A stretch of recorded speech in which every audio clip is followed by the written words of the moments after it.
Halo pemirsa, berjumpa kembali dalam program yang menghadirkan informasi seputar dinamika parlemen di Indonesia, yaitu dari Kompleks Parlemen. Dan selama 30 menit ke depan kami akan menghadirkan informasi seputar lembaga legislatif yang ada di Kompleks Parlemen Senayan, yaitu MPR RI, DPR RI, dan juga DPD RI. Tentunya bersama saya Anggun Oktarini dan juga rekan saya Dadi Ramadan. Dan langsung saja pemirsa, berikut adalah beragam berita yang telah kami himpun dari Kompleks Parlemen.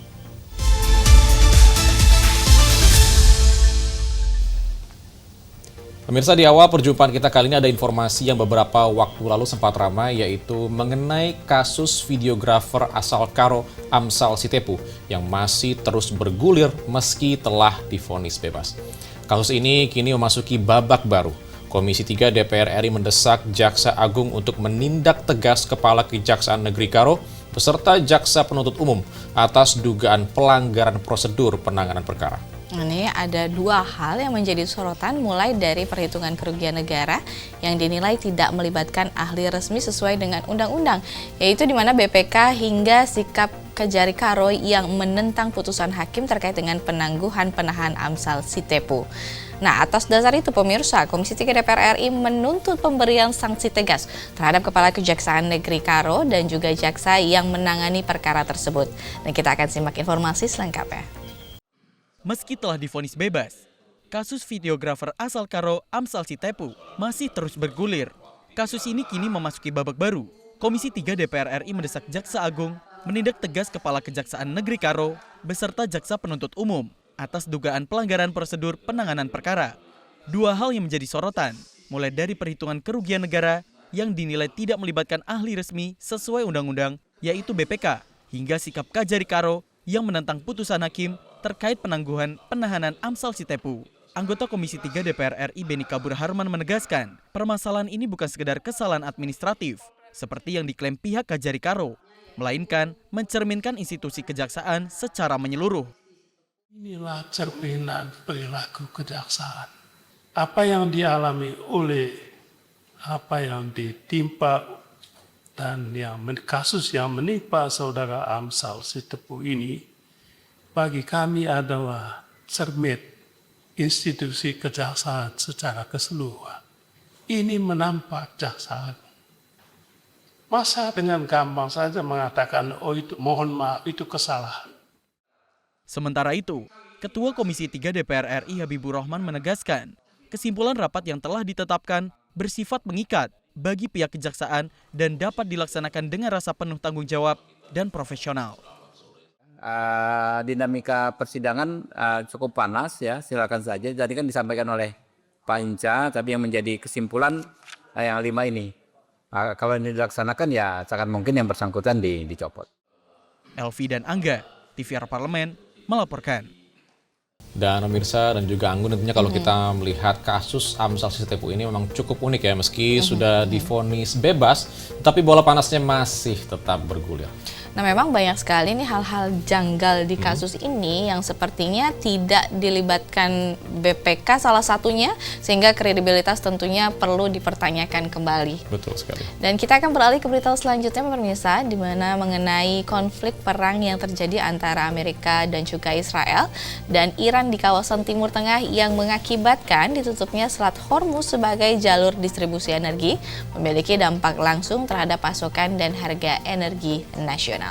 Di sini Wakil Ketua Komisi 12 DPR RI Doni Mariadi Ukon menyampaikan pentingnya penguatan kapasitas infrastruktur penyimpanan, diversifikasi sumber pasokan, serta kesiapan mitigasi risiko di dalam kondisi penutupan Selat Hormuz yang mempengaruhi pasokan energi global. Dan berikut berita selengkapnya. Konflik perang yang terjadi antara Amerika, Israel, dan Iran di kawasan Timur Tengah yang mengakibatkan ditutupnya Selat Hormuz sebagai jalur distribusi energi memiliki dampak langsung terhadap pasokan dan harga energi nasional. Wakil Ketua Komisi 12 DPR RI Doni Mariadi Ukon menyampaikan pentingnya penguatan kapasitas infrastruktur penyimpanan, diversifikasi sumber pasokan, serta kesiapan mitigasi resiko di dalam kondisi penutupan Selat Hormuz yang mempengaruhi pasokan energi global. Pemerintah, yaitu DPR dan pemerintah, eksekutif dan legislatif berusaha untuk menghadapi ini bersama-sama, melihat kemungkinan-kemungkinan yang ada. Hari ini kita tidak bisa bendung, geopolitik ini terus berkembang. Perang berkembang. Pasti, bukan tidak mungkin itu ada dampak dari energi.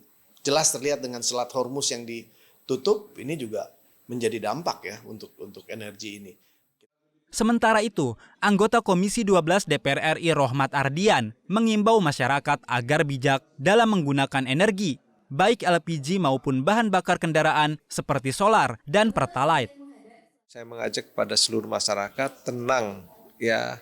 Pemerintah, Pertamina bekerja keras.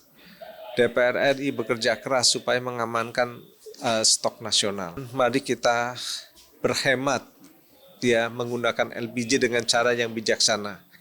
Kita berhemat menggunakan mobil pakai solar atau petrolite dengan cara yang bijaksana. Dari Cilegon, Banten, Samsul Fajri, TVR Parlemen melaporkan. Saat ini memang kita dituntut untuk bijak nih dalam menggunakan bahan bakar atau LPG, mengingat situasi geopolitik global masih belum menentu juga nih sampai saat ini, Anggun. Memang ini cukup mengerikan ya, dan semoga kedepannya ada solusi lain dari pemerintah Indonesia. Dan kita akan beralih ke berita selanjutnya pemirsa, di mana mengenai DPR RI bersama pemerintah sedang menyusun rancangan undang-undang Hukum Perdata Internasional atau HPI yang masuk prolegnas prioritas tahun 2026. Ini melalui pansus rancangan undang-undang HPI ini, DPR RI mengupayakan percepatan pembahasan rancangan undang-undang untuk memberikan perlindungan hukum bagi warga negara Indonesia dalam hubungan lintas negara, khususnya dalam perkawinan campur. Anggota Pansus Rancangan Undang-Undang HPI DPR RI Umbu Kabunang menyampaikan saat ini ada sejumlah persoalan di lapangan yang mendukung urgensi regulasi ini. Salah satunya adalah status kewarganegaraan anak dari hasil perkawinan campur yang sering terkendala administratif dan hukum. Dan berikut informasi selengkapnya untuk Anda. DPR RI bersama pemerintah sedang menyusun RUU Hukum Perdata Internasional atau HPI yang masuk prolegnas prioritas tahun 2026. Melalui pansus RUU HPI, DPR RI mengupayakan percepatan pembahasan RUU untuk memberikan perlindungan hukum bagi warga negara Indonesia dalam hubungan lintas negara, khususnya dalam perkawinan campur. RUU HPI disiapkan sebagai upaya negara hadir melindungi WNI yang terlibat dalam hubungan hukum lintas negara, seperti perkawinan campur, kegiatan bisnis, hingga diaspora.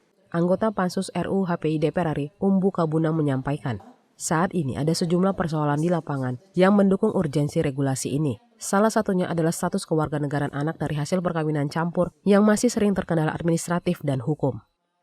Ini pansus dibentuk untuk bagaimana mendorong awal untuk merumuskan bagaimana, karena begitu penting, fakta di lapangan, banyak permasalahan, khususnya tentang kita dengarkan tadi bagaimana anak hasil perkawinan campuran itu ratusan orang, bahkan 700 lebih anak yang masih berusaha untuk mendapatkan kewarganegaraannya, ya, yang masih akan berakhir sesuai batas usia.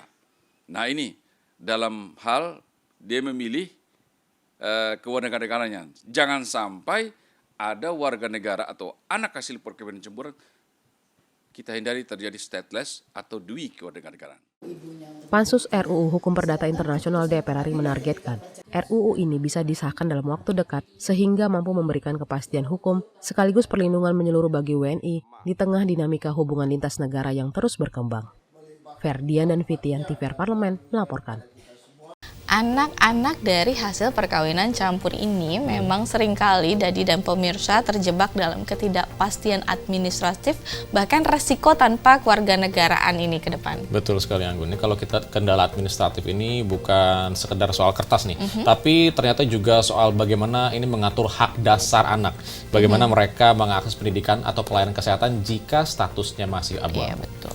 Dan pemirsa, kita akan jeda sejenak, namun Anda jangan kemana-mana, karena setelah ini kami akan membawakan informasi dari Dewan Perwakilan Daerah atau DPD RI. Untuk itu tetaplah bersama kami di TVR Parlemen.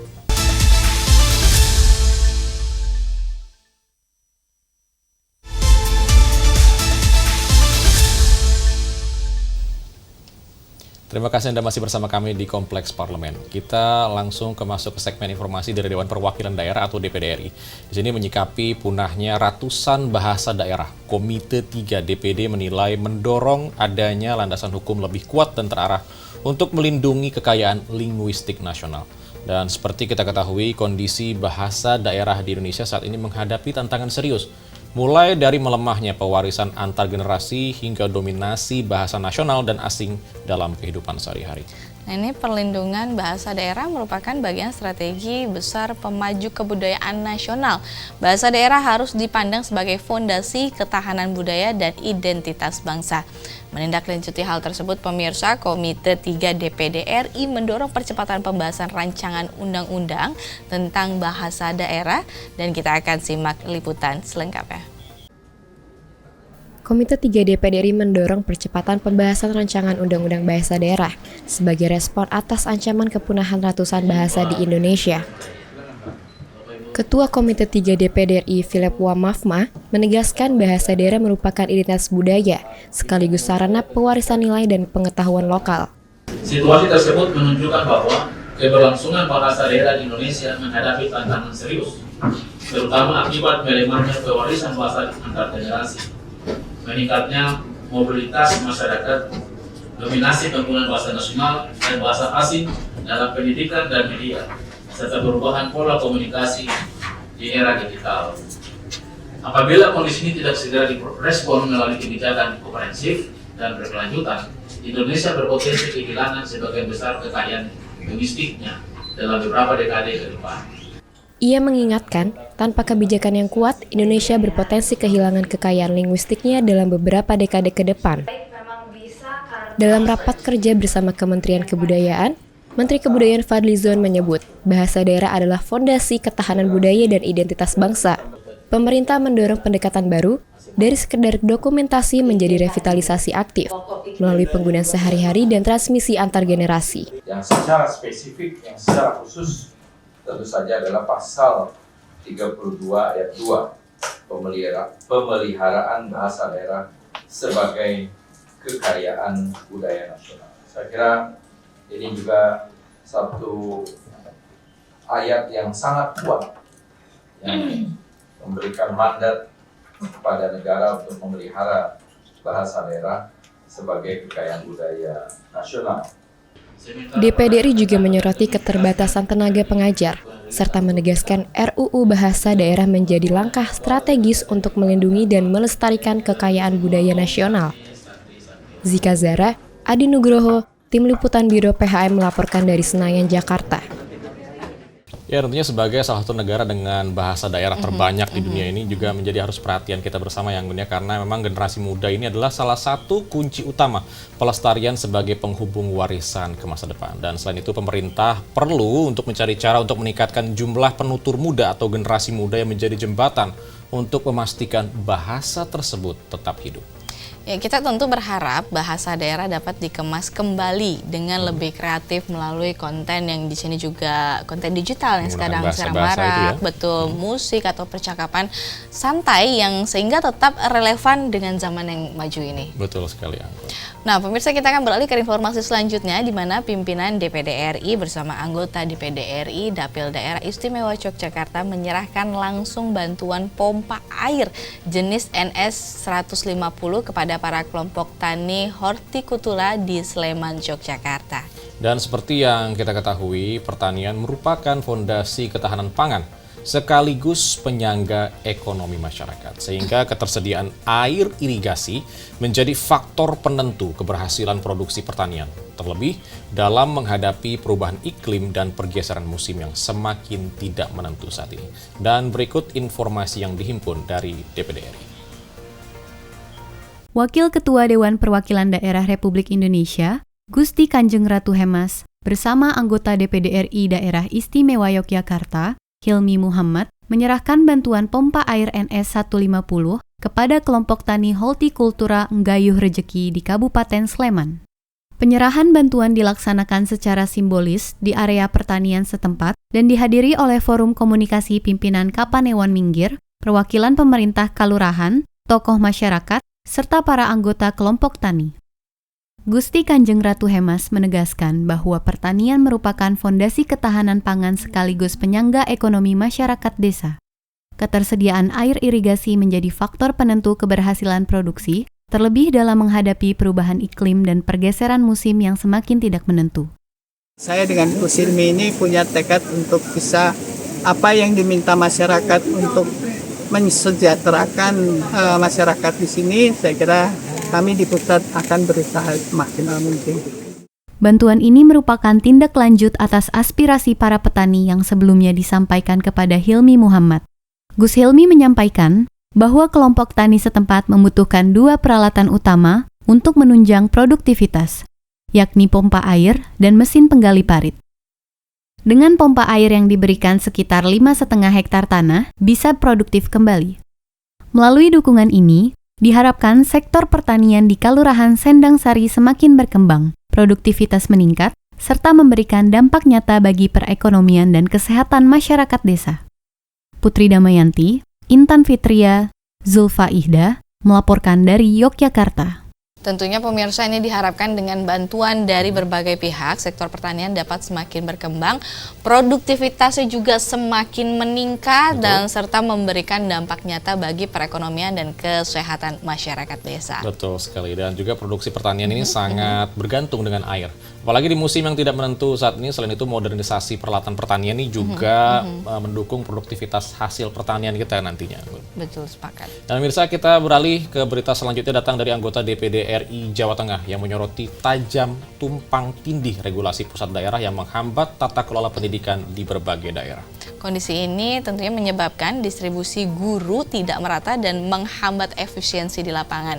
Nah, selain itu pemirsa, adanya dualisme aturan antara pemerintah pusat dan daerah ini seringkali menjadi penghambat, terutama dalam hal pengelolaan SDM dan operasional pendidikan. Nah, kita akan simak informasi selengkapnya. Upaya menjamin hak konstitusional warga negara atas pendidikan yang bermutu terus dikawal oleh Dewan Perwakilan Daerah Republik Indonesia.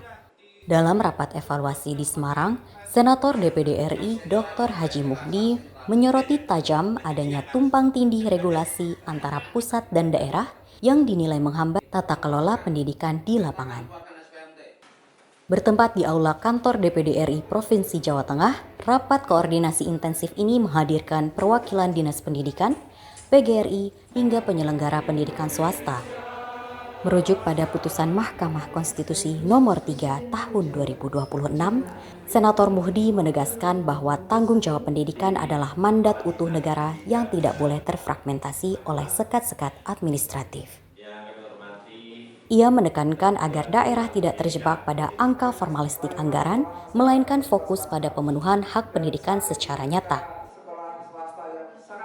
Meski Jawa Tengah mencatatkan komitmen anggaran pendidikan hingga 30% pada tahun 2025, tantangan besar muncul dari sistem rekrutmen guru yang kini sangat sentralistik. Akibat birokrasi yang berbelit melalui aplikasi BKN, tercatat 162 posisi kepala sekolah, SMA, dan SMK di Jawa Tengah masih mengalami kekosongan. Selain itu, keterbatasan guru pembimbing khusus pada sekolah inklusi juga menjadi rapor merah yang perlu segera ditangani.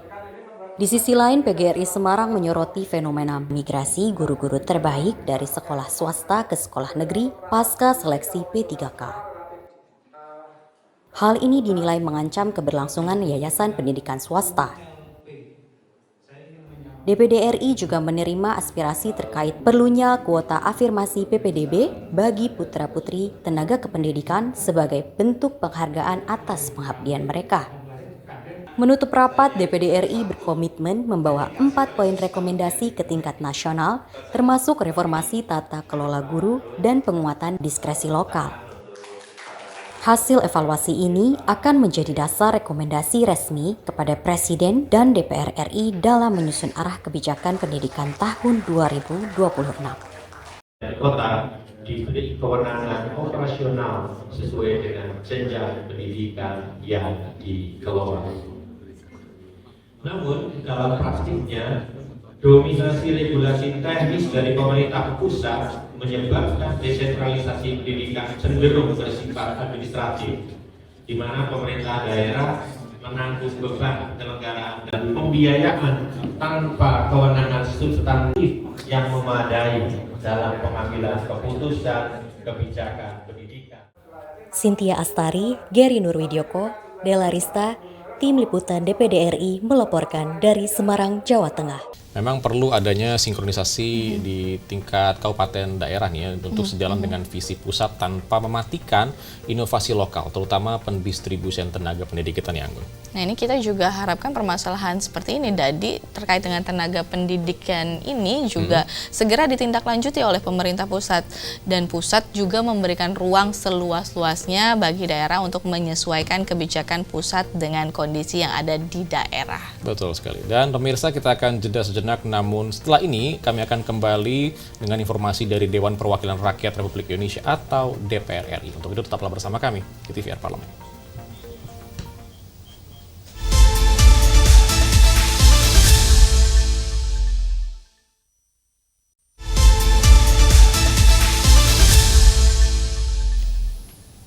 Ya pemirsa, terima kasih Anda masih bersama kami dari Kompleks Parlemen. Dan kita beralih ke informasi lain. Komisi 4 DPR RI mendesak pemerintah untuk segera membenahi sistem logistik pangan nasional. Nah, ini kondisi geografis Indonesia yang didominasi wilayah perairan dinilai menjadi tantangan serius dalam distribusi serta pasokan bahan pangan ke berbagai daerah. Nah, oleh karena itu ini ada anggota Komisi 4 DPR RI, Rohimin Dahuri, mendesak pemerintah agar segera membenahi sistem logistik nasional guna menjamin pemerataan distribusi pangan. Dan Komisi 4 DPR RI juga menyoroti bahwa persoalan pangan tidak hanya terletak pada rendahnya produktivitas, melainkan juga pada sistem distribusi yang masih belum optimal. Informasi selengkapnya telah kami rangkum untuk Anda. Sistem distribusi pangan nasional yang belum optimal menyebabkan ketimpangan pasokan bahan pangan di daerah. Kondisi geografis yang didominasi wilayah perairan dinilai menjadi tantangan serius dalam pengelolaan logistik pangan di tanah air.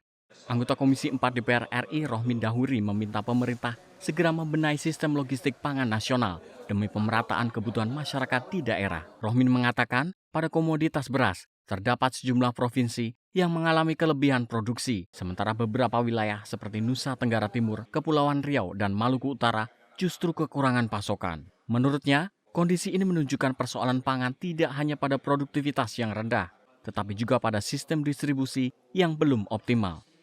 Jadi sistem logistik pangan nasional udah harga mati, harus segera dibenahi ya. Karena misalnya dalam hal beras, banyak provinsi memang yang surplus beras tuh, tetapi tidak sedikit juga provinsi yang defisit beras. Kalau antara surplus dan defisit itu tidak dikonekkan dengan sistem logistik, saya khawatir walaupun secara nasional produksi kita udah lebih daripada kebutuhannya, tetapi ada saja daerah-daerah yang tidak bisa menjangkau atau membeli bahan pangan tersebut. Ya intinya mengelola pangan itu suatu sistem ya, tidak bisa terpilah-pilah hanya produksinya aja, hanya pupuknya saja. Itu harus kita memanage secara terintegrasi, itu yang namanya Integrated Supply Chain Management System. Lebih lanjut, Rohimin berharap sistem logistik terintegrasi dapat mengatasi persoalan ketimpangan distribusi pangan antar wilayah dan menjadi solusi pemerataan akses masyarakat terhadap bahan pangan. Bondan dan Divo, TVR Parlemen melaporkan. Langkah Komisi 4 ini memang sangat krusial pemirsa dan juga tadi ini agar ketimpangan stok pangan di beberapa wilayah ke depannya tidak lagi terjadi. Betul sekali, dan semoga dengan adanya perbaikan sistem distribusi ini bisa menekan harga pangan agar lebih stabil serta terjangkau di seluruh wilayah. Dan pemirsa, informasi terakhir dalam perjumpaan kita kali ini mengenai kasus sengketa kredit PT Sritex dan perlindungan buruh yang kini tengah digodok oleh Komisi 2 DPR RI. Dalam kunjungan kerja ke Semarang, Jawa Tengah, Wakil Ketua Komisi 2 DPR RI, Arya Bima, menegaskan bahwa perlunya solusi efektif melalui penjualan atau pelelangan aset perusahaan. Nah, ia menjelaskan bahwa pemerintah daerah Jawa Tengah berkomitmen mempercepat proses penyelesaian aset guna mengembalikan kredit perbankan. Dan selain itu, Komisi 2 DPR RI mengingatkan agar aspek perlindungan bagi tenaga kerja tetap menjadi prioritas utama. Komisi 2 menilai tindakan PT Sritex sejauh ini masih lamban dalam memenuhi hak para pekerja yang terdampak. Dan kita simak informasi selengkapnya hanya untuk Anda.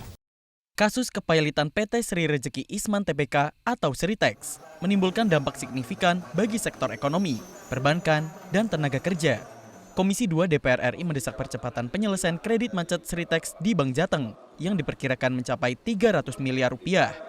Wakil Ketua Komisi 2 DPR RI Arya Bima menjelaskan, terdapat kredit Bank Jateng kepada Sritex yang perlu segera diselesaikan dan dicarikan solusi efektif dengan cara melakukan penjualan atau pelelangan aset.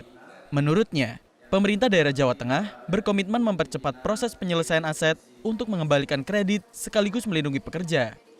Akan ditekankan untuk secepatnya supaya penjualan aset itu bisa mengembalikan utang dari Bank Jateng ke Sritex sekitar 300 miliar dan juga penyelesaian 10.000 buruh Sritex ini kalau tidak ada keputusan segera pemutusan hubungan kerja, mereka sudah banyak yang mau nampung di pabrik-pabrik lain.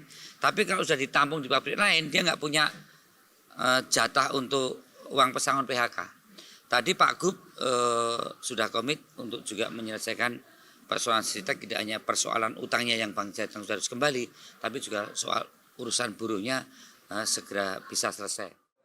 Komisi 2 DPR RI menekankan, penyelesaian persoalan Sritex tidak hanya soal kredit, namun juga harus mengedepankan perlindungan bagi tenaga kerja. Tindakan yang dilakukan PT Sritex dinilai lambat dalam melimpahkan tanggung jawab pemenuhan hak pekerja kepada pemerintah. Dari Semarang, Jawa Tengah, Divo Rahman, TVR Parlemen, melaporkan.